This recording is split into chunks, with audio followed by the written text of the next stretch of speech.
Olá pessoal, sejam todos muito bem-vindos. Hoje domingão, dia 6 de maio, finalzinho do dia, e como de praxe a gente está aqui para poder entregar para vocês tudo sobre a movimentação do fluxo estrangeiro no nosso mercado. Eu sou Renato Oliveira e você vai ver comigo aqui quão foi importante a gente acompanhar a reação do investidor estrangeiro nessa semana, primeira corretiva para o mês de maio dentro do nosso mercado. Antes da gente começar o vídeo, a gente vai rodar aí a nossa vinheta. Se você gostar do conteúdo, deixe o seu like, você também pode se inscrever no canal, ative o sino de notificação para que você seja avisado a cada conteúdo novo que a gente subir aqui pro canal do YouTube.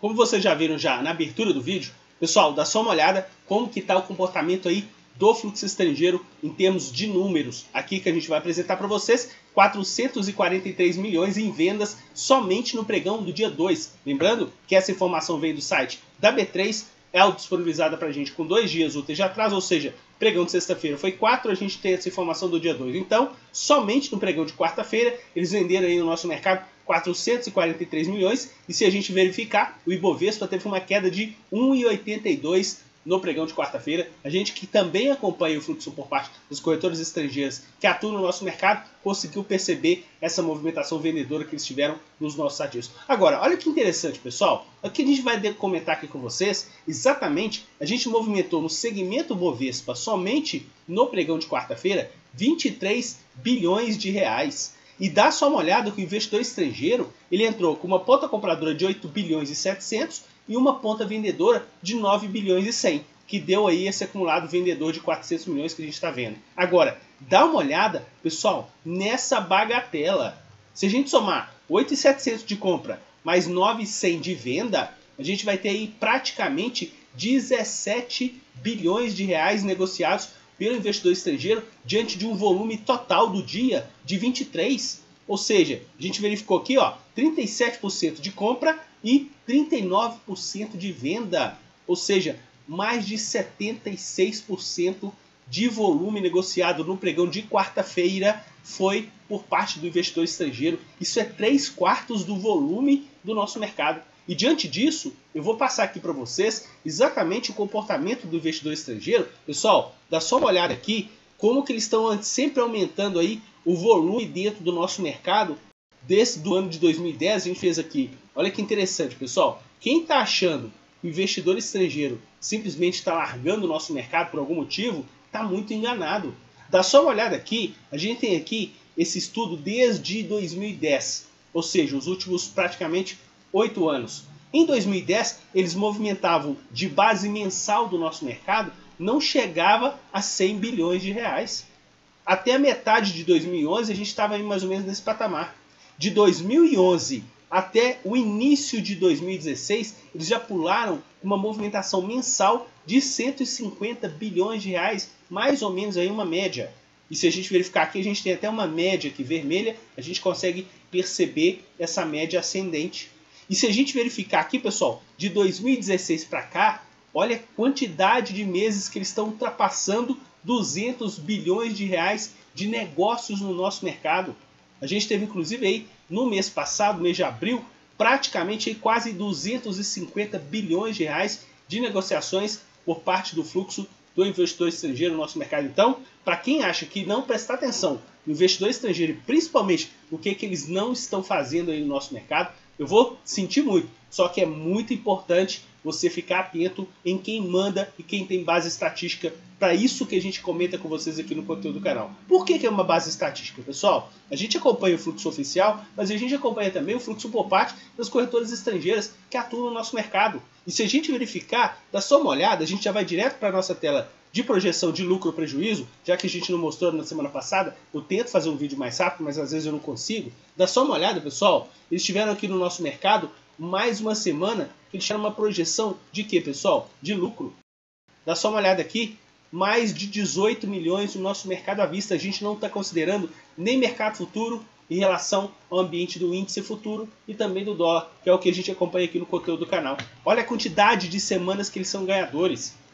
A gente está medindo isso aqui com vocês desde julho de 2016, ou seja, a gente já tem aí 1 ano e 10 meses de movimentação dentro do canal para demonstrar para vocês as pressões que eles fazem nos nossos ativos. Então, a gente acompanha sempre o fluxo oficial e também acompanha o fluxo por parte das corretoras estrangeiras que atuam no nosso mercado. E diante dessa movimentação, vamos dar uma olhadinha aqui como é que eles encerraram exatamente aí no nosso mercado à vista e futuro durante essa semana. Olha aqui, pessoal, diante dessa queda semanal, 3,48 do mês, porque dia 30 foi segunda, e a gente computando aí já segunda-feira como volume da semana, dá 3,85 de queda.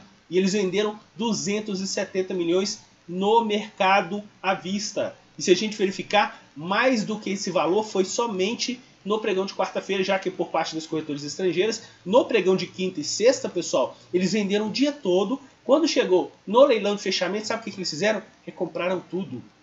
No mercado futuro, eles venderam todos os dias e quando chegou no pregão de sexta-feira, dá só uma olhada. Eles terminaram a semana com saldo positivo e a gente vai comentar com vocês que eles compraram toda aquela posição vendedora que a gente estava observando já desde o vídeo da semana passada, quando a gente comentou com vocês que eles colocaram o lucro no bolso em relação à compra da semana anterior. Então eles fizeram o quê? No último dia da semana também resolveram embolsar as movimentações diante da queda no mercado. Para a moeda americana, ambiente comprador já do contrato novo e o dólar já testando aí patamares bem mais expressivos, dólar comercial fechando a semana cotado a 3,52. E olha que interessante, pessoal, dos 10 principais mercados que a gente acompanha, praticamente essa baixa do nosso mercado mais ou menos teve a ver aí com a baixa no mercado americano. Dow Jones caiu na semana 0,20, 0,24 para o S&P 500, só que a bolsa eletrônica Nasdaq subiu 1,26.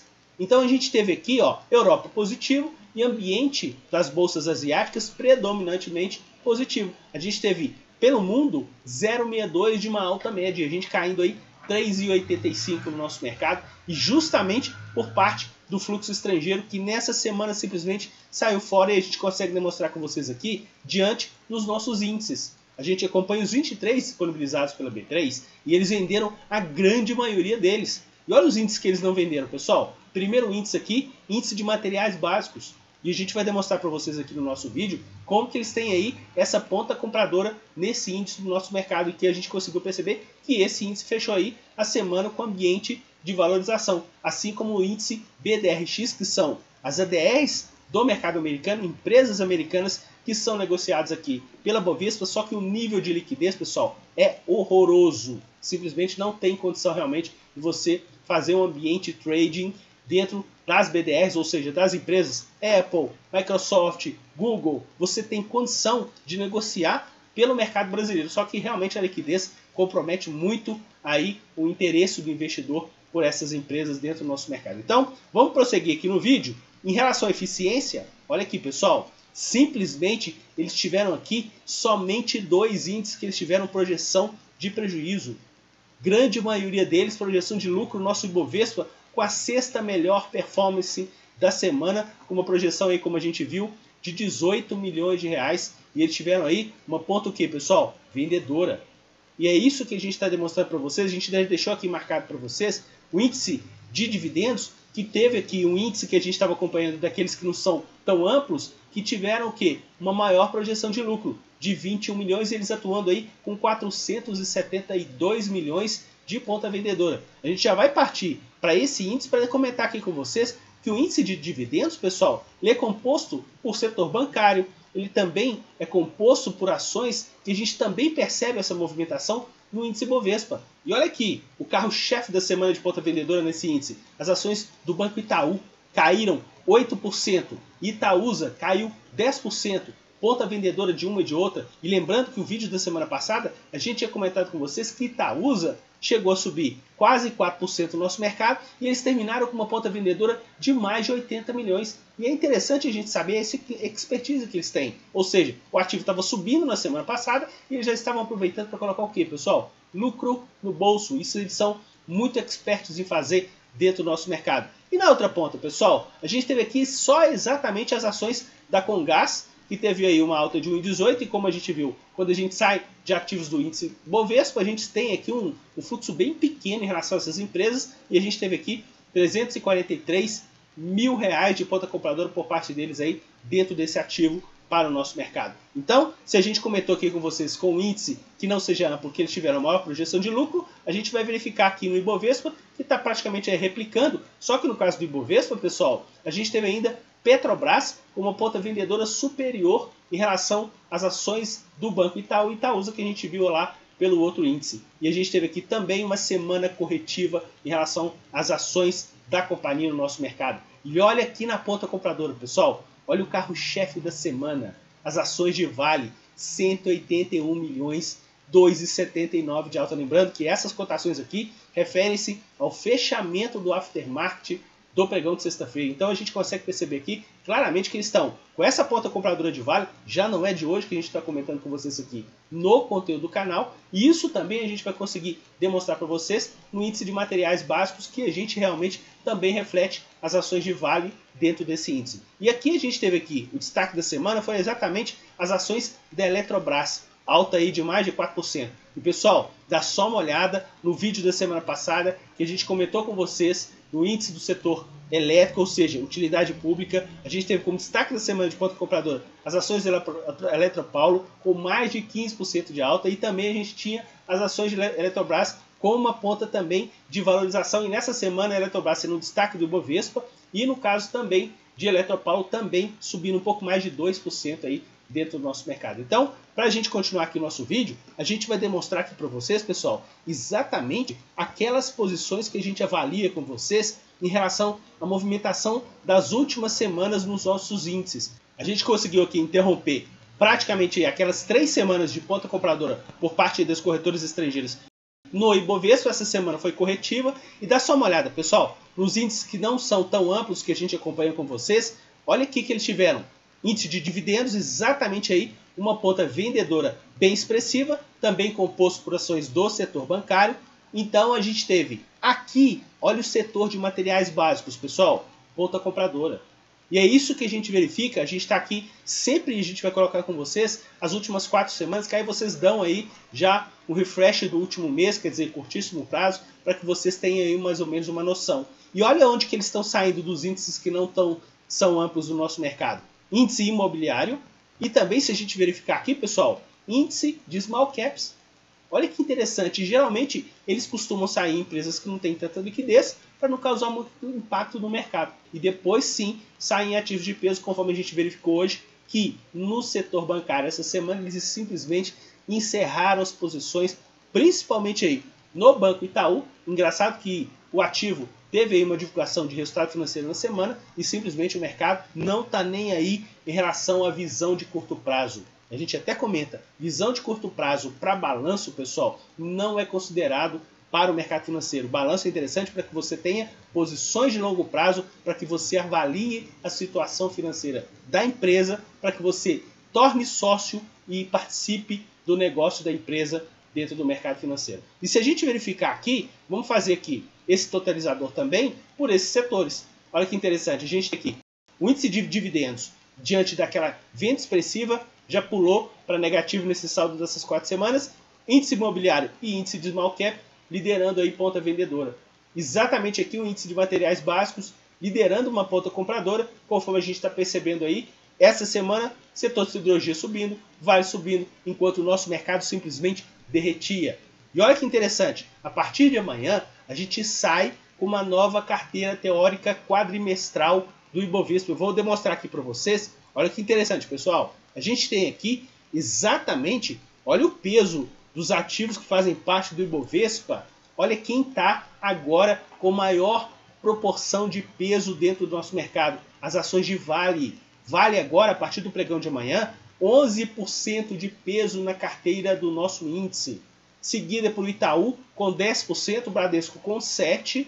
Depois a gente tem Ambev, Petrobras, a preferencial e ordinária e as ações da Bolsa. Se a gente pegar esses 7 ativos aqui, somar os pesos acumulados, pessoal, 7 ativos corresponde 50,76% de peso do nosso índice. Se a gente acrescentar mais Itaúsa, Banco do Brasil e Ultrapar, simplesmente 10 ativos fazem parte de praticamente 60% do nosso índice.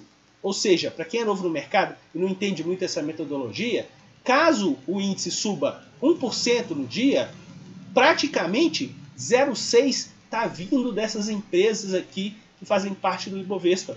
Ou seja, se todas essas empresas subirem mais ou menos uma média de 1%, o índice Bovespa, que é a nossa cesta de ações, vai subir 0,6. Sendo que se a gente verificar aqui para baixo, olha a quantidade de empresas que tem um peso muito reduzido. E a partir do pregão de amanhã, a gente teve a inclusão das ações da CVC na carteira do Ibovespa, peso 0,56, as ações da Beton, peso 0,33, e da Gol com peso de 0,16, ou seja, empresas que têm aí um peso muito pequeno, e aqui a gente colocou aqui para vocês, inclusive a variação, onde que a gente percebeu que os ativos que mais ganharam força em relação à última carteira quadrimestral, que foi de janeiro até abril, foi exatamente aqui as ações de Vale, que subiram 1% de peso, e também, pessoal, as ações preferenciais de Petrobras, que subiram aí 1,48. Se a gente verificar, ordinária mais preferencial de Petrobras dá 10,7. Mais Vale 11, mais Itaú 10. De maior peso, a gente tem que ficar bem mais atento em relação à movimentação do fluxo estrangeiro. Conforme a gente viu, a gente tem aí o fluxo oficial e a gente trabalha também o fluxo por parte dos corretores estrangeiros. E vamos partir para o mercado futuro, daquele eu vou ver para vocês. Pessoal, no caso do mercado futuro, olha o que eles fizeram durante toda a semana. Ponta vendedora no pregão de segunda-feira, no pregão de quarta e no pregão de quinta-feira. Quando chegou no pregão de sexta-feira, eles estavam vendedores. Na hora do almoço eles começaram a recomprar e recompraram praticamente tudo que eles tinham vendido em relação aos nossos contratos futuros. E eles começaram a vender, pessoal, exatamente na semana passada, quando a gente comentou com vocês, que eles estavam colocando o quê? Lucro no bolso da movimentação curta daquela primeira semana do contrato novo. E nessa semana colocaram esse lucro aí de mais de 2 mil pontos em relação ao preço médio, colocando agora o lucro no bolso, e agora eles estão aí com uma posição compradora nesse contrato de 96 milhões. Se a gente verificar a posição deles no dólar, pessoal, eles tiveram uma primeira parte desse contrato de ponta vendedora no primeiro pregão, a moeda americana subindo, e simplesmente depois eles inverteram a mão para uma ponta compradora, só que o dólar depois, a gente teve uma queda no pregão de quinta-feira, a gente ficou praticamente lateralizado no pregão de sexta-feira, eles aproveitaram aí para ficar praticamente 0-0 no dólar. Isso demonstra para a gente que talvez o dólar já tenha atingido aí um patamar onde que eles ainda não tomaram partido em relação à movimentação desse contrato, que ainda está no início, e eles estão praticamente aí com saldo zerado para a cotação da moeda americana no nosso mercado. Então, pessoal, mais uma vez, eu agradeço demais vocês pelo prestígio do nosso conteúdo. A gente tenta sempre trazer para vocês o índice subindo, eles estão empurrando, o investidor estrangeiro está empurrando. Se o índice cai, o investidor estrangeiro também está empurrando. A gente consegue determinar isso com vocês pelo fluxo oficial e também pelo fluxo por parte das corretoras estrangeiras que atuam no nosso mercado. Eu desejo a vocês uma excelente semana. Vamos com tudo. Segunda semana de maio aí está pela frente e eu desejo muito sucesso para todos que acompanham o conteúdo do nosso canal. Um forte abraço a todos e até o nosso próximo vídeo. Tchau, pessoal!